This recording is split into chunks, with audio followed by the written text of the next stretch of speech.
Seterusnya kita ke Bumi Kenyalang. Antara paparan hari ini, tugas bersejarah uruskan Pelabuhan Bintulu dan projek Baby Hatch sedia sistem sokongan sosial. Langsung bersama Buma Win di Kuching. Silakan Buma. Ya Zahir, terima kasih. Kejayaan menandatangani memorandum persefahaman pada 22 Mac lepas bagi penukaran status Pelabuhan Bintulu daripada Pelabuhan Persekutuan kepada Pelabuhan Negeri merupakan tugas bersejarah yang diselesaikan. Timbalan Premier Dato' Ahmad Douglas Uga berharap proses tersebut akan dapat diselesaikan pada tahun ini. Beliau berterima kasih kepada mereka yang terlibat dalam usaha tersebut sambil menyifatkan ia dapat dilakukan dengan adanya kerjasama, persefahaman dan keupayaan bekerja sebagai satu pasukan. Dato' Ahmad Douglas yang juga Menteri Pembangunan Infrastruktur dan Pelabuhan berkata demikian pada majlis berbuka puasa bersama pegawai dan kaki tangan jabatan dan agensi kementerian itu di Kuching. Baik, dalam perkembangan lain, Dato' Ahmad Douglas meminta pegawai dari pelbagai jabatan dan agensi di bawah kementeriannya berterus terang tentang masalah yang dihadapi dalam pelaksanaan projek di lapangan. Mereka boleh memaklumkan kepada beliau sendiri atau pengurusan tertinggi kementerian agar perbincangan dan langkah penyelesaian boleh diambil. Beliau merujuk kepada satu kes baru-baru ini semasa melawat projek jalan raya di bahagian Semarahan. Dedahnya, ketika tiba di tapak projek, beliau ditemui sekumpulan ketua kampung dan pemilik tanah tempatan yang sangat cemas berhubung pampasan tanah mereka yang terjejas.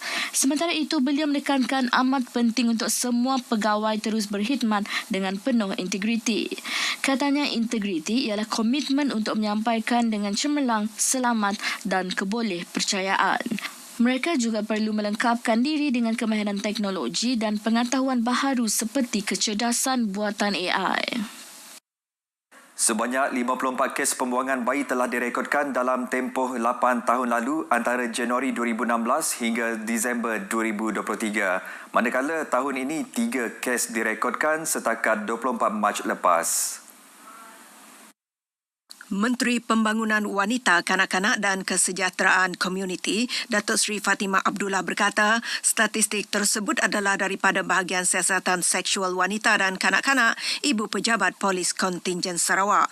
Katanya, masalah pembuangan bayi sangat berkait dengan isu berkaitan seksualiti remaja, kes gangguan seksual dan rogol, selain pendidikan serta kesedaran seksual dalam kalangan masyarakat. Justru projek Baby H salah satu pilihan yang dilaksanakan oleh banyak negeri dan hospital untuk mengurangkan kes pembuangan bayi. Di Sarawak, Baby H, satu inisiatif di bawah seliaan Jawatankuasa Pusat Senti Remaja Hamil OSTPC untuk menyokong sistem sokongan sosial dalam komuniti bagi mengurangkan kes pembuangan bayi. Datuk Seri Fatimah pada petang semalam telah mengadakan lawatan ke sebuah pusat perbuatan swasta di Kuching bagi merangka pelan tindakan terhadap seorang bayi yang telah diselamatkan menerusi projek Baby H pusat perubatan tersebut. Menurut beliau, ibu kandung bayi berkenaan disyaki seorang warga tempatan dan berharap agar individu terbabit tampil bertemu dengan beliau atau mana-mana pelindung kanak-kanak di Jabatan Kebajikan Masyarakat. Ia bagi menjamin kepentingan bayi tersebut khususnya berkaitan isu pendaftaran kelahiran dan status kewarganegaraan. Susulan kes samun yang berlaku di 2 kawasan perumahan di Miri, Polis Daerah Miri meminta orang ramai agar tidak bimbang akan keselamatan mereka kerana keadaan adalah terkawal, bahkan usaha mencari suspek sedang giat dilakukan. Ketua Polis Daerah Miri ACP Alexan Naga Cabuk berkata, Polis Daerah Miri bersama pasukan Gerakan Am PGA Batalion ke-12 telah melancarkan op pencegahan jenayah sekatan jalan raya serta menggerakkan semua elemen polis bagi mengesan suspek yang terlibat kes samun dan pecah rumah. Dan kes ini kira tak banyak sangatlah di Miri ini. Jadi minta orang awam jangan risaulah sebab kita di Miri ini keadaan terkawal. Tidak ada apa yang diusahakan, kita sedang berusaha mengesan suspek.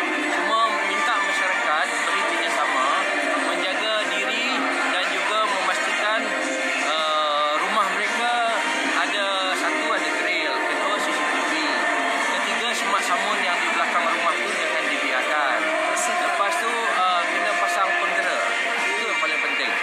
Beliau ditemui pemberita pada perhimpunan sambutan Hari Polis ke-217 di Ibu Pejabat Polis Daerah Miri.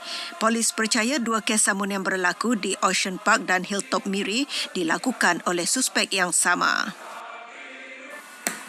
Polis daerah Bintulu berjaya menahan 2 lelaki tempatan disyaki terlibat kes curi motosikal. Ketua Polis daerah Bintulu, Superintendent Nixon Joshua Ali, dalam kenyataan media berkata tangkapan dibuat menerusi op lejang yang dijalankan bahagian siasatan jenayah Ibu Pejabat Polis daerah Bintulu.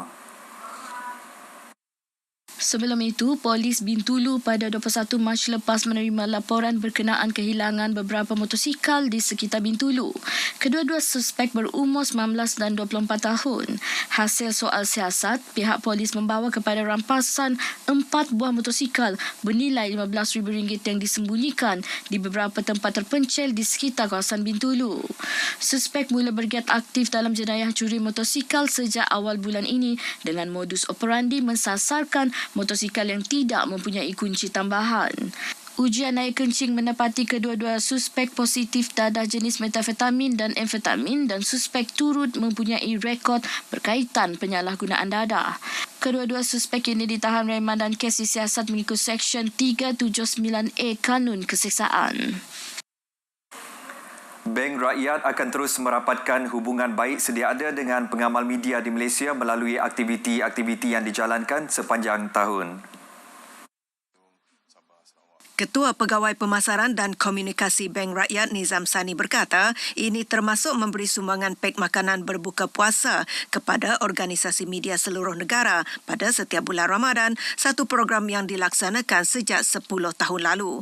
Beliau berkata demikian kepada RTM selepas menyerahkan 40 pek makanan berbuka puasa kepada warga RTM di Kuching. Menurut Nizam, untuk tahun ini sejumlah 1,500 pek makanan diagihkan ke seluruh negara termasuk lebih 200 pek kepada pengamal media di Sarawak. Hadir menerima sumbangan tersebut Ketua Penolong Pengarah Kejuruteraan Radio RTM Sarawak, Azmi Ahmad. Baik saudara, perkongsian itu tadi mengakhiri berita dari Sarawak. Dari sungai hingga segara, Palestin pasti merdeka. Kita kembali bersama Sahi di Angkasa Puri untuk berita seterusnya. Sahi, silakan. Baik, Buma, terima kasih.